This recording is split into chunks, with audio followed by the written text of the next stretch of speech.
ओम विष्णुवे नमः। आज मैं आप सभी के समक्ष आषाढ़ मास महात्म्य में अध्याय 27 प्रस्तुत कर रही हूँ। अध्याय 27 में सोम वंश का वर्णन, चंद्रमा, बुध और पुरुरवा के चरित्र का वर्णन किया गया है। श्री मैत्रेय जी बोले, हे भगवान, आपने सूर्यवंशी राजाओं का वर्णन तो कर दिया है, अब मैं संपूर्ण चंद्रवंशी भूपतियों की वृतांत भी सुनना चाहता हूँ। जिन स्थिर कीर्ति महाराजाओं की संतान की सुयस आज भी गान किया जाता है, हे ब्राह्मण, अपने प्रसन्न मुख से आप उन्हीं का वर्णन मुझसे कहिए। श्री पराशर जी बोले, परम तेजस्वी चंद्रमा के वंश का क्रमशः श्रवण करो, जिसमें अनेकों विख्यात राजा लोग हुए। यह वंश नहुष, ययाति, कार्तवीर और अर्जुन आदि अनेकों अति बल पराक्रमशील, कांतिमान, क्रियावान और सद्गुण संपन्न राजाओं से अलंकृत हुआ है। सुनो, मैं उसका वर्णन करता हूँ। संपूर्ण जगत की रचयिता भगवान नारायण के नाभि कमल से उत्पन्न हुए भगवान ब्रह्मा जी के पुत्र अत्रि प्रजापति थे। इन अत्रि के पुत्र चंद्रमा हुए। कमल योनि भगवान ब्रह्मा जी ने उन्हें संपूर्ण औषधि, द्विजजन और नक्षत्र गण के आधिपत्य पर अभिषिक्त कर दिया। चंद्रमा ने राजसूय यज्ञ का अनुष्ठान किया। अपने प्रभाव और अति उत्कृष्ट आधिपत्य के अधिकारी होने से चंद्रमा पर राजमत सवार हुआ। तब मदोन्मत्त हो जाने के कारण उसने समस्त देवताओं के गुरु भगवान बृहस्पति जी की भार्या तारण को हरण कर लिया तथा बृहस्पति जी की प्रेरणा से भगवान ब्रह्मा जी के बहुत कुछ कहने, सुनने और देवर्षियों के मांगने पर भी उसे न छोड़ा। बृहस्पति जी द्वेष करने के कारण शुक्र जी भी चंद्रमा के सहायक हो गए और अंगिरा से विद्या लाभ करने के कारण भगवान रुद्र ने बृहस्पति की सहायता की, क्योंकि बृहस्पति जी अंगिरा के पुत्र हैं। जिस पक्ष में शुक्र जी थे, उस ओर से जंप और कुंभ आदि समस्त दैत्य, दानव आदि ने सहायता देने में बड़ा उद्योग किया तथा सकल देव सेना के इंद्र बृहस्पति जी के सहायक हुए। इस प्रकार तारा के लिए उनमें तारकामय नामक अत्यंत घोर युद्ध छिड़ गया। जब रुद्र आदि देवगण दानवों के प्रति और दानवगण देवताओं के प्रति नाना प्रकार के शस्त्र छोड़ने लगे, तो इस प्रकार देवासुर संग्राम से शुद्ध चित्त को संपूर्ण संसार ने ब्रह्मा जी की शरण ली। तब भगवान कमल योनि ने भी शुक्र, रुद्र, दानव और देवगण को युद्ध से निवृत्त कर बृहस्पति जी को तारा दिलवा दी। उस गर्भिणी को देखकर बृहस्पति जी ने कहा, मेरे क्षेत्र में तुझको दूसरे का पुत्र धारण करना उचित नहीं है, इसे दूर कर, अधिक धृष्टता करना ठीक नहीं। बृहस्पति जी के ऐसा कहने पर उसी पतिव्रता ने पति के वचनानुसार वह गर्भ इशिकास्तम यानी सिंक की झाड़ी में छोड़ दिया। उस छोड़े हुए गर्भ ने अपने तेज से समस्त देवताओं के तेज को मलिन कर दिया। तदंतर उस बालक की सुंदरता के कारण बृहस्पति और चंद्रमा दोनों को उसे लेने के लिए उत्सुक देख देवताओं ने संदेह हो जाने के कारण तारा से पूछा, हे सुभोगे, तुम हमको सच सच बताओ, यह पुत्र बृहस्पति का है या चंद्रमा का? उनके ऐसा कहने पर तारा ने लज्जावश कुछ भी ना कहा। जब बहुत कुछ कहने पर भी वह देवताओं से ना बोली, तो वह बालक उसे शाप देने के लिए उद्यत होकर बोला, अरे दुष्ट माँ, तू मेरे पिता का नाम क्यों नहीं बतलाती?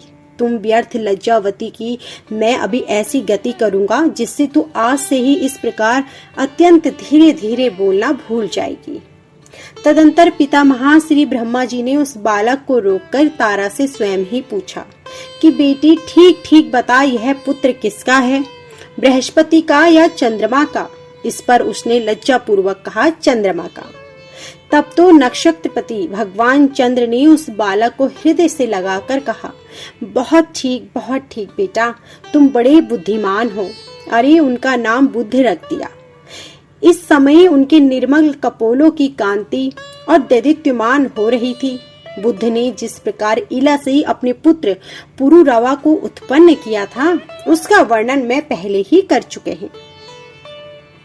पुरुरवा अति दानशील, अति यज्ञ और अति तेजस्वी था। मित्रता वर्ण के श्राप से मुझे मृत्यु लोक में रहना पड़ेगा। ऐसा विचार करते हुए उर्वशी अप्सरा की दृष्टि उस अति सत्यवादी रूप के धनी और मतिमान राजा पुरुरवा पर पड़ी। देखते ही वह संपूर्ण मान तथा स्वर्ग सुख की इच्छा को छोड़कर तन्मय भाव से उसी के पास आई।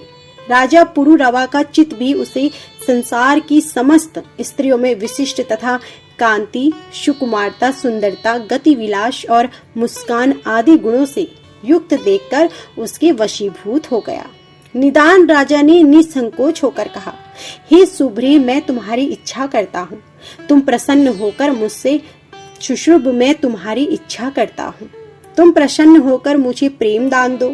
राजा के ऐसा कहने पर उर्वशी ने लज्जावश स्खलित स्वर में कहा, यदि आप मेरी प्रतिज्ञा को निभा सके तो अवश्य ऐसा ही हो। यह सुनकर राजा ने कहा, अच्छा, तुम अपनी प्रतिज्ञा मुझसे कहो। इस प्रकार पूछने पर वह बोली, मेरे पुत्र रूप इन 2 मेषों यानी भेड़ों को आप कहीं और कभी भी मेरी शया से दूर न कर सकेंगे।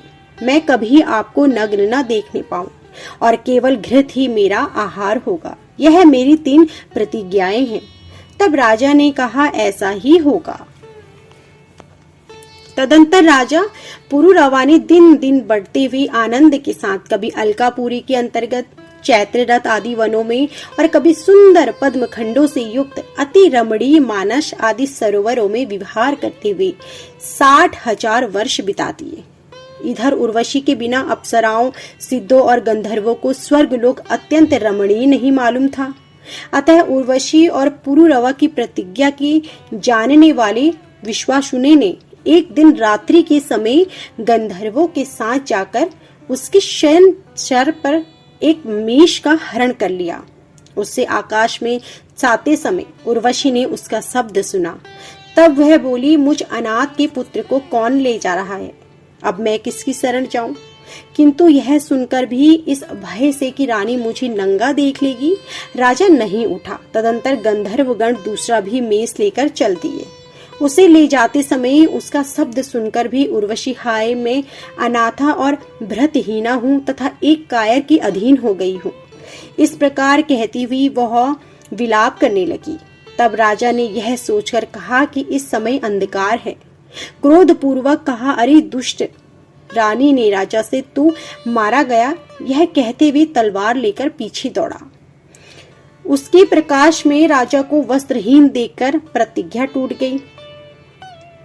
प्रतिज्ञा टूट जाने के कारण उर्वशी तुरंत ही वहां से चली गई। किंतु जब राजा उन मेषों को लिए हुए अति प्रसन्नचित्त से अपने शयन नागर में आया तो वहां उर्वशी को उन्होंने नहीं देखा। उसे न देखकर वह उस वस्त्रहीन अवस्था में ही पागल के समान घूमने लगे। घूमते घूमते उसने एक दिन कुरुक्षेत्र के कमल सरोवर में अन्य 4 अप्सरा सहित उर्वशी को देखा। उसे देखकर वह उन्मत्त के समान, हे जाए ठहर, अरे हृदय की निष्ठुरे खड़ी हो जा, अरे कपट रखने वाली वार्तालाप के लिए तनिक ठहर जा, ऐसे वचन कहने लगा। उर्वशी बोली, महाराज, इन अज्ञानियों की चेष्टाओं से कोई लाभ नहीं। इस समय मैं गर्भवती हूँ। 1 वर्ष उपरांत आप यहीं आ जाए। उस समय आपके एक पुत्र होगा और मैं रात में भी आपके साथ रहूंगी। उर्वशी के ऐसा कहने पर राजा पुरुरवा प्रसन्न चित्त से अपने नगर को चला गया। ये वही पुरुष श्रेष्ठ है जिनके साथ में इतने दिनों तक प्रेम कृष्ट चित्त से भूमंडल में रही थी। इस पर अन्य अप्सराओं ने कहा, वाह, सचमुच इनका रूप बड़ा ही मनोहर है। इनके साथ तो सर्वदा हमारा ही सहवास हो। वर्ष समाप्त होने पर राजा पुरुरवा वहां आए। उस समय उर्वशी ने उन्हें आयु नामक एक बालक दिया और कहा, हमारे पारस्परिक स्नेह के कारण सकल गंधर्वगण महाराज को वरदान देना चाहते हैं, अतः आप अभीष्ट होकर वर मांगिए। राजा बोले, मेरे समस्त शत्रुओं को जीत लिया है, मेरी इंद्रियों की सामर्थ्य नष्ट हुई है। इस समय उर्वशी के सहवास के अतिरिक्त मुझे और कुछ भी पर्याप्त नहीं है, अतः मैं इस उर्वशी के साथ ही काल यापन करना चाहता हूँ। राजा के ऐसा कहने पर गंधर्वों ने उन्हें एक अग्नि स्थाली दी और कहा, इस अग्नि वैदिक विधि से आहवीन और दक्षिणा अग्नि रूप 3 भाग करके इसमें उर्वशी के सहवास की कामना से भली भांति यजन करो तथा अवश्य ही तुम अपना अभीष्ट प्राप्त कर लोगे। वन के अंदर उन्होंने सोचा, अहो मैं कैसा मूर्ख हूँ, मैंने यह क्या किया जो अग्नि स्त्री को तो ले आया और उर्वशी को नहीं लाया। ऐसा सोचकर उस अग्नि स्त्री को वन में ही छोड़कर वे अपने नगर में चले गए। अधिरित बीत जाने के बाद निद्रा टूट जाने से राजा ने सोचा, उर्वशी की सन्निधि प्राप्त करने के लिए ही गंधर्वों ने मुझे वह प्राप्त करने के लिए गंधर्वों ने अग्नि स्त्री दी और मैंने उसे वन में छोड़ दिया। अग्नि स्थली के स्थान पर राजा पुरुरवा ने एक शमी गर्भ पीपल के वृक्ष को देखकर सोचा, मैंने यही तो वह अग्नि स्थली फेंकी थी, वह स्थली ही शमी गर्भ पीपल हो गई है। ऐसा सोचकर राजा उस अस्त्र को लेकर अपने नगर में आए और उसकी अरणी बनाई। तदंतर उन्होंने उस काष्ठ को एक एक अंगुल करके गायत्री मंत्र का पाठ किया। उसके पाठ से गायत्री की अक्षर संख्या के बराबर एक एक अंगुल की अरणियां हो गई। उनके मंथन से तीनों प्रकार के अग्नियों को उत्पन्न कर उनमें वैदिक विधि से हवन किया तथा उर्वशी सहवास रूप फल की इच्छा की। तदंतर उसी अग्नि से नाना प्रकार के यज्ञों का यजन करते हुए उन्होंने गंधर्व लोक प्राप्त किया और फिर उर्वशी ने उनका वियोग न हुआ। पूर्व काल में एक ही अग्नि था, उस एक ही से इस मनवंतर में 3 प्रकार के अग्नियों का प्रचार हुआ। तो यह थी हमारी आज की संपूर्ण कथा। यदि आपको हमारी यह कथा पसंद आई हो तो वीडियो को लाइक करना ना भूलें।